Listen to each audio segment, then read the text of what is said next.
오늘 0시 기준으로 코로나19 신규 확진자 2,427명이 나왔습니다. 국내 발생이 2,400명이고요. 해외 유입이 27명입니다. 사망자 8명이 늘었습니다. 국내 사망자 모두 2,544명. 그리고 오늘 위중증 환자가요. 21명이 늘어서 현재 375명입니다. 교수님, 요 근래 들어서 위중증 환자가 스멀스멀 늘고 있다는 느낌을 받았었는데 오늘 21명이나 늘었습니다. 지표 좀 해석해 주시죠. 예, 그렇습니다. 하나씩 살펴보겠습니다. 원래 이제 일주일에서 제일 중요한 게 수목금토라 그랬지 않습니까? 그런데 이제 어제 제가 말씀드리면서 어제는 사실 수요일이기는 했습니다만은 월요일이 휴일이라서 화요일 같은 것이었습니다. 그러니까 오늘이 사실 수요일이라고 볼 수 있는 거죠. 그리고 언제나 보통의 수목금토에서 화요일은 검사 건수는 충분합니다만은 희석 효과가 있어서 완전히 반영이 잘 안 됩니다. 그러니까 이제 실제로 오늘이 수요일 같은 거니까 어제 대비 오늘은 늘어날 것이 예상이 되기는 했는데 제 생각보다는 좀 많이 늘어났습니다. 그러면 이제 하나씩 좀 살펴보겠습니다. 우선 하나는 앵커 방금 지적하신 것처럼 오늘은 위중증자가 굉장히 많이 나왔습니다. 21분이나 위중증자가 나왔는데요. 이렇게 21분이 나온 것이 많이 나오긴 했습니다. 그렇게 많이 나오긴 했습니다만 그렇게 예외적인 것은 아닙니다. 2주 전에 30명이 나온 적이 있고요. 예. 그 다음에 45일 전에 21분이 나오신 적이 있습니다. 또 한 달 전에 죄송합니다. 한 달 전에 23명이 나온 적이 있고요. 45일 전에 21명이 나온 적이 있습니다. 그러니까 제가 방금 말씀드린 이런 때에는 확진자 수가 많을 때입니다. 이 확진자 수가 많게 될 경우에는 그것이 어느 정도 반영이 되면서 위중증자가 많이 나오기도 합니다. 그런데 오늘 좀 더 주의해서 봐야 될 것은 위중증자가 많이 나온 거에 플러스 사망자도 오늘 8분이나 많이 나왔다는 거죠. 그러니까 이런 걸 다 감안하면은 그렇게 좋지는 않다는 겁니다. 이것은 이제 확진자가 많아지게 되면서 나오는 현상이다. 이렇게 볼 수 있습니다. 그러니까 방역 당국이 이것에 대한 관리를 좀 잘해야 될 것으로 생각이 됩니다. 예. 확진자와 관련해서는 이제 어제 오늘에 이어서 확진자가 좀 많이 나오니까 이 뭐 언론들이 또 난립니다, 이게. 그러면서 또 일부 잘못된 전문가들이 5,000명 나올 거다 이러면서 공포를 부추기면서 또 일상생활, 단계적 일상회복으로 가는데 이게 제대로 가겠느냐 이런 얘기까지 많이 나오고 이럽니다. 그러는데 다시 한번 되돌아가겠습니다. 지난 5주 전 수요일과 비교하면 지난 5주 전 수요일에 하루 확진자가 2,050명이 나왔는데요. 예.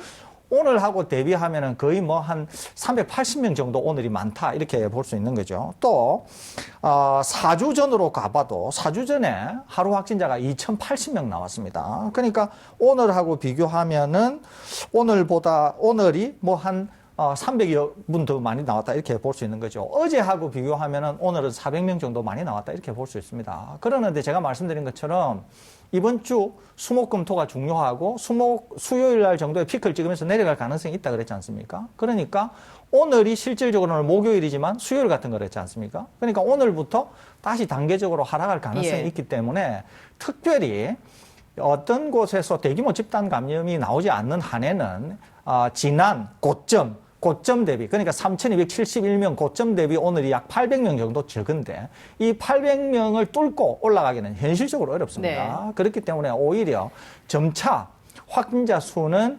감소하면서 안정화를 보일 거다. 이렇게 이해하시는 게 좋겠습니다. 또 하나는 치명률이 지속적으로 감소하고 있다고 여러 번 말씀드렸는데 치명률이 어제 0.78%가 되면서 이것이 사망자가 많이 나오긴 있지만은 전혀 변화가 없습니다. 오히려 이것은 감소할 가능성이 있기 때문에 다만 확진자 또 위중증자 사망자가 좀 많이 나왔다고 하는 점이 다소 나쁜 지표다 그렇고 말씀드릴 수 있지만 그럼에도 불구하고 개선이 될 것이기 때문에 이것 가지고 너무 심각한 거 아니냐 이렇게 생각하실 필요는 전혀 없다는 생각입니다. 그러면 이 부분 구체적으로 더 여쭤보죠. 위중증 환자 숫자가 좀 줄어야 우리가 단계적 일상회복으로 가는데 걸림돌이 되지 않을 텐데 교수님께서는 확진자가 현재 많이 나오고 있는 상황이기 때문에 오늘과 같은 위중증 환자 숫자가 덩달아서 같이 나오는 거다라고 보시는 거잖아요. 지금 현재 백신이 1차 접종 대비 1차 접종을 맞은 인구가 한 77.6% 정도 되는 걸로 집계가 되고 있습니다. 그럼에도 불구하고 왜 이렇게 많이 나오는 걸까요? 지금 이제 우리가 모르는 게 뭐냐면은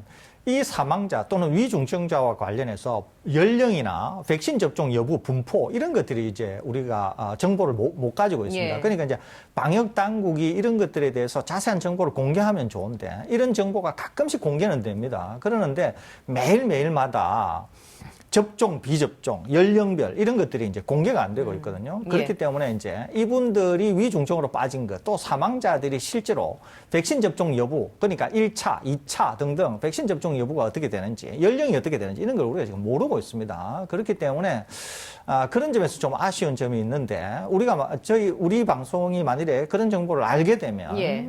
시청자 여러분들에게 말씀을 드려서 백신의 효과라든지 향후에 그런 것과 관련해서 전망, 추이 이런 것들을 어느 정도 예측을 해볼 수 있거든요. 그런데 그런 정보가 없어서 말씀드리기가 지금 당장으로서는 다소 곤란하다. 이렇게 양해의 말씀을 드리고 향후에 이런 정보를 알게 예. 되면은 다시 알려드릴 것을 약속을 드립니다. 그럼에도 불구하고 지금까지 연구 결과로는 위중증 환자가 접종을 하지 않은 사람일 가능성이 매우 높다라고 보시는 거죠? 그럴 가능성이 매우 높습니다. 왜 그러냐면은 계속 당국에서 발표를 할 때마다 실제로 이제 위중증 사망에 대한 비율이 비접종자 또는 연령이 아주 높은데 돌파 감염 이런 분들이 많거든요. 그렇기 때문에 아마 그와 연관성은 있을 것 같은데 실질적인 요즘에 나오는 그것과 관련해서 실질적인 데이터를 모르기 때문에 예단해서 말씀드리기는 굉장히 조심스럽다는 예. 말씀 첨언합니다. 그러니까 사실 그 지난번 그 단계적 일상회복 방안 토론회 때도 제가 이제 몇 가지 제안을 드렸었는데 이제 그 제안 중에 하나가 애초에 처음에 이렇게 매일 아침 9시 반에 확진 환자 숫자를 릴리스할 때 확진 환자 숫자가 중요한 것이 아니라 그 확진 환자 숫자에 디테일한 설명이 필요하다라고 제가 네. 몇 차례 강조를 했고 좀 질병관리청에서 그런 부분에 대해서 좀 신경을 써달라고 그 자리에서 목소리를 높였고 이게 반영을 해보겠다라고 답을 했는데도 불구하고 지금 아직까지 반영이 안 되고 있는데 사실은 데이터는 있거든요. 그게 그리고 어려운 일은 아닐 것 그러니까 같은데요. 백신 접종률 그리고 또 뭐 매일 혹은 이틀씩 나중에 추가로 나오는 데이터를 보면은 뭐 연령별, 지역별 등등의 자료가 보강돼 있는 사실도 우리가 확인을 할 수가 있습니다. 그러니까 이렇게 처음에 이렇게 확진 환자가 나올 때부터 백신 미접종자 중에서 확진 환자가 얼마나 나왔고 백신 접종자 중에서는 얼마나 나왔고 그리고 위중증 환자들 중에서도 백신 미접종자 중에 위중증 환자는 몇 명이고 1차 접종 후에 위중증 환자는 몇 명이고 돌파 감염 후에 위중증 환자는 몇 명인지를 좀 일목요연하게 보여주면 지금 유행의 성격을 우리가 명확하게 확인할 수가 있잖아요. 그리고 또 그런 게 자연스럽게 백신을 미접종한 사람들 사이에서 확진 환자도 많이 나오고 위중증 환자도 많이 나오고 심지어는 안타깝게 사망하시는 분들도 많이 나오는가 같은 것들을 매일매일 시민들에게 주면 예. 그게 또 아직 요지부동으로 움직이지 않고 있는 이 500만 명 이상의 백신 미접종자나 혹은 1차 접종 후에 2차 접종을 맞아야 되나 말아야 되나 망설이는 분들이 있을 수 있지 않습니까? 그런 분들에게 굉장히 큰 동기부여가 될 텐데 이제 그런 부분들이 계속 이야기가 되고 있는데도 불구하고 예. 왜 이렇게 빨리빨리 조치가 안 되는지 좀 답답한 측면이 있습니다. 맞습니다. 그 부분은 좀 정부 당국, 방역 당국에 좀 신경을 써줬으면 좋겠다라는 바람을 저도 가져보고요. 근데 사실은 그리고 숫자를 밝히는 게 중요한 게 아니라 예. 이제 그 숫자가 주는 어떤 영향력을 우리가 기대를 해야 되는 거잖아요. 근데 지금 확진 환자 숫자가 늘어났다고 해서 사람들에게 조심하라고 하는 수준의 그 숫자가 주는 영향력은 이미 이제 시효가 지났거든요. 예. 그러면은 그 데이터를 발표함으로써 어떤 정책 효과를 얻어낼 것인지에 대해서 좀 더 고민을 좀 하셨으면 좋겠다라는 생각이 듭니다. 네. 정부는 그런 가운데 4차 유행이 지금보다 악화가 되면 이달 말, 10월 말에 하루 확진자 수가 최대 5천 명이 나올 수 있다라고 경고를 했습니다. 두 분은 어떻게 보십니까? 이 확진자 예측 시뮬레이션 5천 명까지 나올 수 있다고 보십니까? 그러니까 사실은 이것도 이제 문제가 있는 게 뭐냐면 이제 백종원 국민의힘 의원이 질병관리청에 자료 요구를 해가지고 받아왔는데요. 근데 이게 백종원 국민의힘 의원이 이제 이 수리 모델 예측이 어떤 식으로 이루어지는지를 알면은 이런 발표를 안 합니다. 자, 왜 안 하냐면 이런 겁니다. 질병관리청에서는 지금 매일매일 수리 모델을 바꿔요. 예. 그 질병관리청에서 수리 모델과 관련된 용역을 받고 있는 팀들이 여러 개가 있거든요. 그 팀들에서 매일매일 상황 모니터링을 해가지고 시뮬레이션 결과를 냅니다. 그러니까 백종원 국민의힘 의원이 받은 시뮬레이션 결과가 최신의 시뮬레이션 결과가 아닐 수도 있다라는 거죠. 왜냐하면 그 시뮬레이션 결과는 매일매일 달라지고 상황에 있기 따라 때문에. 달라질 수 있고. 네, 그리고 예. 질병관리청에서는 아까도 말씀드렸지만 한 팀의 시뮬레이션 결과만 받는 게 아니라 제가 알기로도 최소한 2-3개 이상의 팀의 시뮬레이션 결과를 받는 것으로 알고 있거든요. 그중에서 어떤 것을 참고하는지는 질병관리청이 이제 선택해야 될 일인 거죠. 예. 자, 그렇기 때문에 이렇게 질병관리청에서 최근에 한 확진자 예측 시뮬레이션 결과는 이렇다라고 보도하는 게 사실은 시민들에게 정확한 정보를 주는 것도 아닐 뿐만 아니라 예. 이제 뭔가 이제 좀 잘못된 시그널을 줄 수 있다라는 것입니다. 이제 이런 것들이 문제예요. 이런 것들이 문제입니다. 왜 그러냐면 이런 거죠. 지금 우리가 확진자가 2,000명 언저리에 나오지 않습니까? 그런데 이제 국감을 하면서 어떤 정치인이 어떤 자료를 할 때 시뮬레이션을 돌려보니까 지금 정도 상황, 한 2,000명 정도만 나온답니다. 이렇게 얘기하면 주목을 받을 수 있을까요? 아닐 거예요. 그러는데, 시뮬레이션 결과 중에 어떤 것 하나가 5,000명이라고 하면, 또는 10,000명이라고 하면 아마 이분이 5,000명을 쓴 게 아니라 10,000명을 쓸 거예요. 예. 그렇게 하면 어떻겠어요? 프레임을 만드는 거죠. 그렇죠. 정보 방역 그러니까 대책에 이것은 대해서. 예. 언론에서 받아쓰기도 좋고, 그 다음에 뭔가 폭발력이 있잖아요. 거기다가 뭐죠, 이게? 이거잖아요. 악화할 경우잖아요. 악화할 경우. 그러면 악화 안 하면은 안 간다는 얘기잖아요. 그러니까 이런 거는 하나마나한 이야기예요, 사실은. 그러니까 제가 여러 번 말씀드리는데, 이거는 고도의 전문적인 영역이기 때문에 물론 국감장에서 질의하고 하는 거는 좋지만 이런 거를 정쟁의 입장에서 이런 거 하시면 안 된다니까요. 그리고 국민 일반에게도 전혀 도움이 안 된다니까요. 왜 안 되겠어요? 우리가 지금 국가적으로 가장 중요한 일은 제가 우리 방송에서 여러 번 말씀드리지만 단계적인 일상회복만큼 중요한 일이 없다니까요. 그러는데 국회에서 자꾸 이렇게 공포를 부추기고 하면 어떻게 되겠어요? 이것이 정치적으로 어떤 이유 때문에 그것을 신봉하는 사람들에 의해서 우리가 단계적 일상회복도 못 가본다니까요. 자꾸 이런 공포가 생기면은. 그렇기 때문에 이런 것들은 이렇게 공포를 부추기기보다는 오히려 좀 뭐라 그럴까요? 이렇게 calm down. 예. 뭔가 좀 이렇게 하면서 질병청이 뭔가 좀 이렇게 끌고 갈 수 있도록 해야 되는데 꼭 이렇게 정치가 나서게 되면은 꼭 이렇게 잡음이 생기는 예. 것이거든요. 그렇기 때문에 저는 다시 제가 우리 방송에서 말씀드리는데 정치는 나서면 안 된다. 이 예. 말씀 제가 다시 드립니다. 자, 그러니까 이게 제가 그 몇 차 좀 덧붙여가지고 좀 설명하면은 그 국민의힘 주변에 방역과 관련해서 자문해주는 전문가들이 몇 명 있거든요. 제가 다 누군지 압니다. 그런데 상대적으로 정부나 혹은 민주당 측에 자문을 해주는 전문가들에 비해서 수준이 낮아요. 네, 수준이 낮습니다. 수준이 낮고 그리고 이게 백정원 국민의힘 의원에 대해서도 이야기를 했지만은 이제 이분이 지금 질병관리청으로도 확보한 정보가 최신 시뮬레이션 결과가 아니라니까요. 예.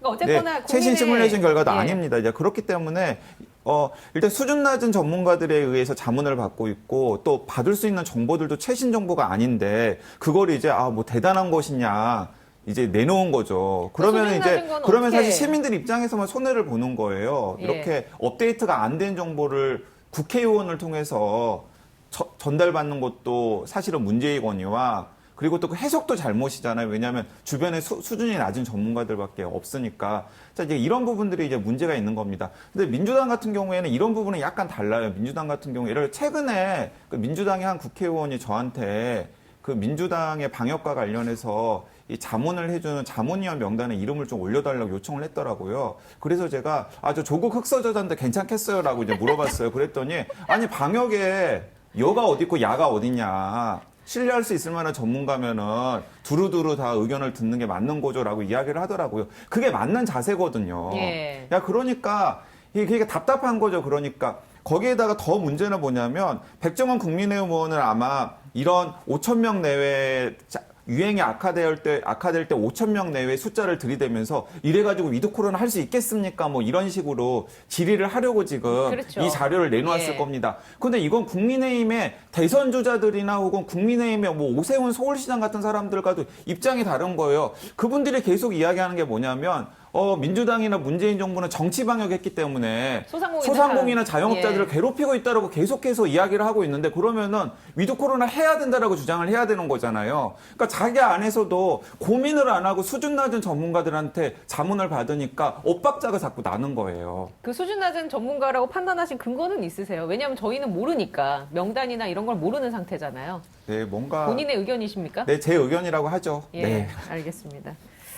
그러니까 이제 아무래도 프레임을 만들고 싶은 것 같습니다. 확진자가 뭐 2,000명 넘게 나오는 상황 속에서 어쩌다 걸린 시뮬레이션 예측이 뭐 5,000명 정도 나온다라고 하니까 이걸 갖고 방역 대책에 문제가 있는 거 아니냐부터 해서 이제 정치적으로 이용하려는 그런 속셈인데 이제 정치인들이 그런 행태를 보인다는 거는 국민들이 다 아실 거라고 믿습니다. 예, 그다음에 또 중요한 게 있어요. 이게 지금 이제 단지 지금의 상황이 악화되었을 때가 문제가 아니에요. 이게 단계적 일상 회복으로 갈 때는 더 큰 이제 문제들이 도사리고 있습니다. 예를 들면 이런 거죠.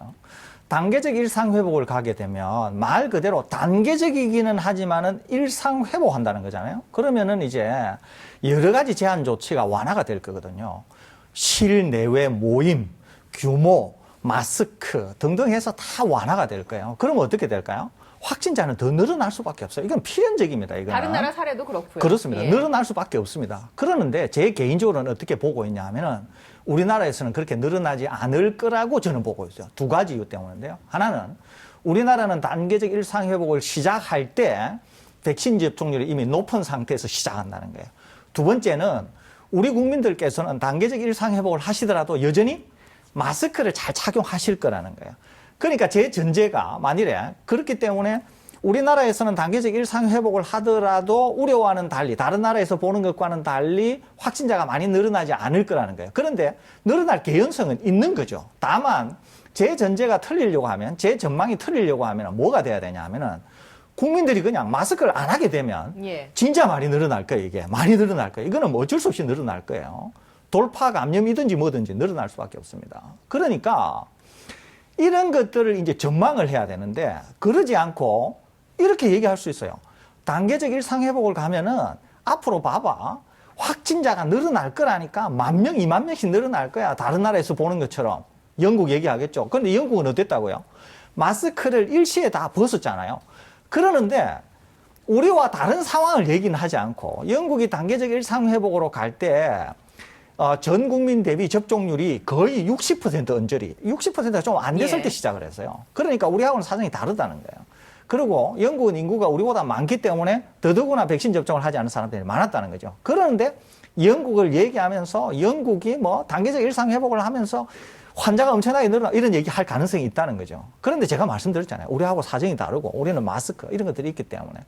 그렇기 때문에 오히려 단계적 일상 회복으로 갈 때 우리는 어떤 차이점을 갖고 있고 우리한테서 그렇게 확진자가 안 나오면서도 단계적 일상 회복을 가는 것은 어떤 거라야 된다고 하는 거에 초점을 맞추기보다는 그런 거 하면 언론이 받아줄까요? 안 받아준다니까요.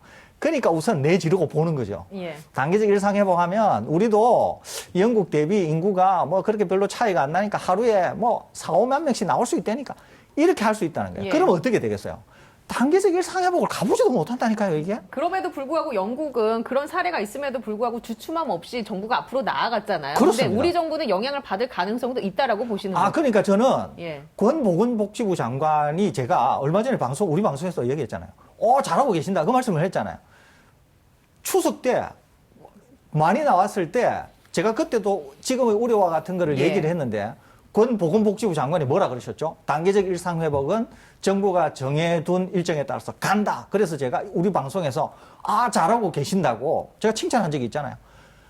국감장에서도 마찬가지예요. 권 보건복지부 장관이 뭐라고 말씀하셨냐면 하루에 5,000명 나오고 하루에 10,000명이 나오더라도 정부에서 중요하게 생각하는 것은 의료 체계에 대한 압박이다. 그래서 위중증 사망자 관리를 어떻게 하는가 하는 거에 대해서 꼼꼼하게 챙기고 있다. 이러면서 우리는 일정대로 단계적 일상 회복을 갈 거다. 이렇게 말씀을 하셨거든요. 그래서 제가 뚝심 있게 잘하고 계시구나. 그래서 저는 상당히 신뢰를 갖고 있거든요. 예. 그렇기 때문에 영국 정부가 그런 논란에 휩싸였음에도 불구하고 갔던 것처럼 우리도 과감하게 뚝심 있게 가야 된다. 저는 지지한다. 이 예. 말씀드립니다. 그 국감 얘기 나왔으니까 말인데 한 가지만 더 살펴보죠. 정은경 청장이 어제 국감 자리에서 백신 접종과 관련한 소식들 중에 뉴스들 중에 가장 어이없었던 가짜 뉴스가 뭐였냐라는 질문을 받았습니다. 강병원 더불어민주당 의원이 질문을 했는데 이에 대해서 정은경 청장은 백신이 유전자를 조작한다라는 뉴스가 가장 어이가 없었다라고 얘기를 했습니다. 교수님 어떻게 보십니까? 우선 이제 지금 우리가 사용 중인 백신, 그러니까 네. 이제 우리나라에서 사용되는 백신만 가지고 설명을 드리겠습니다. 다른 백신도 마찬가지예요.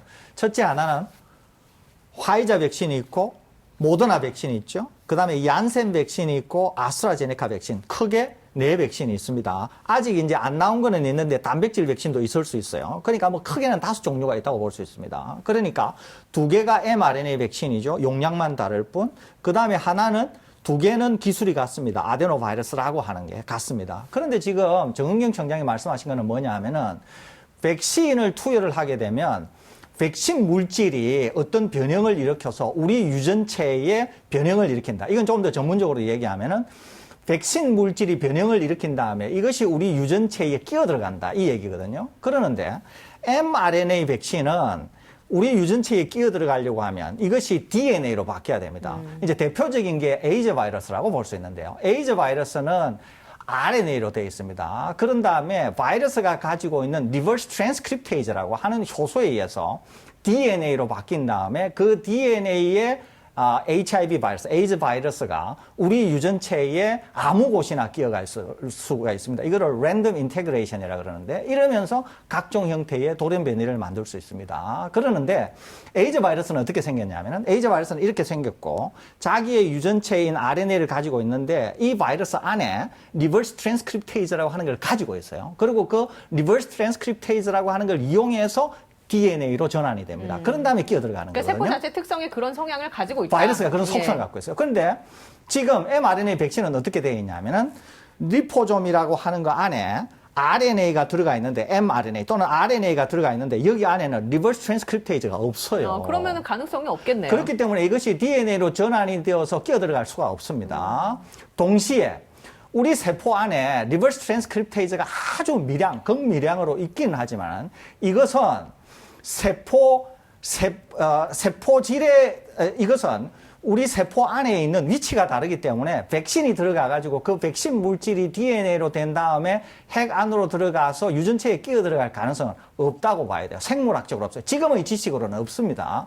그렇기 때문에 이제 이것은 일어날 수가 없는 일이에요. 그 다음에 아데노바이러스라고 하는 얀센 백신을 만든 것과 그 다음에 아스트라제네카 백신을 만든 이 아데노바이러스는 뭐로 잘 알려져 있냐 하면은 DNA에 아예 못 끼어 들어간다고 하는 게 이미 잘 알려져 있습니다. 그러니까 어떤 형태로든지 간에 DNA에 끼어 들어갈 수가 없어요. 그러니까 지금의 백신 4종류는 끼어 들어갈 수가 없는 거죠. 그 다음에 아직 나오지는 않았지만 노바백스 백신이나 그 다음에 SK 바이오사이언스 백신은 단백질로 되어 있거든요. 이 단백질로 되어 있는 것은 더더구나 끼어 들어갈 수가 없죠. 그렇기 때문에 지금의 백신은 어떤 형태로든지 간에 DNA에 끼어 들어가서 DNA를 변형을 시킬 수가 없어요, 이거는. 그렇기 때문에 이거는 완전히 가짜 뉴스입니다. 저한테 이렇게 물을 수는 있어요.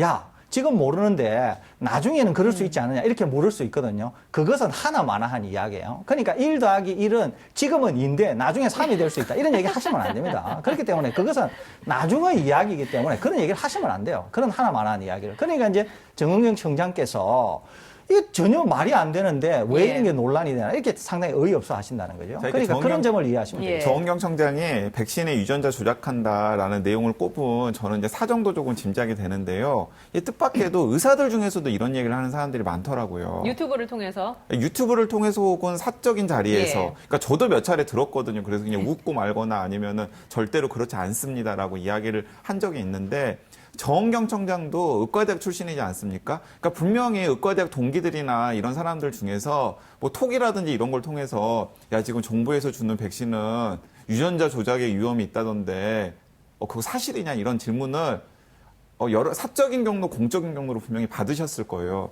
그러니까 얼마나 어처구니가 없으셨겠어요. 자, 이건 방금 설 교수님께서 이야기하는 건 무엇이냐면 그 유전학과 관련된 지식이 조금만 있으면 그리고 바이러스의 기전에 대해서 조금만 알고 있으면 누구나 다 너무나 어처구니 없는 가짜 뉴스라고 알만한 내용입니다. 네, 사실과는 굉장히 다른 정말 거짓인 뉴스가 퍼지고 있는데 그래서 이제 WHO에서는 코로나19 팬데믹 위험 요소로 가짜 뉴스를 꼽았어요. 우리나라도 별반 다르지는 않은 것 같습니다. 이런 상황을 보면. 네, 맞습니다. 그래서 최근에 뭐 페이스북이라던가 뭐 유튜브라던가 트위터라던가 이런 그 SNS 글로벌 기업에 대해서 지금 굉장히 비판의 목소리가 높지 않습니까? 그렇게 비판의 목소리가 높아진 중요한 계기 중에 하나가 이런 SNS 채널들이 지난 1년 9개월간의 팬데믹 기간 동안 가짜뉴스를 증폭시켜서 사람들의 생명을 죽이는 역할을 했을 가능성이 굉장히 큰 정황들이 막 여기저기서 드러나고 있기 때문에 그런 거죠. 직접적으로든지 간접적으로든지. 네, 그렇습니다. 그래서 아마도 이 팬데믹 국면이 지나면은 이런 글로벌 소셜미디어 기업의 가짜뉴스를 증폭하는 일에 대한 굉장히 강도 높은 조사와 그리고 시정 요청 예. 이런 것들이 있으리라고 생각합니다.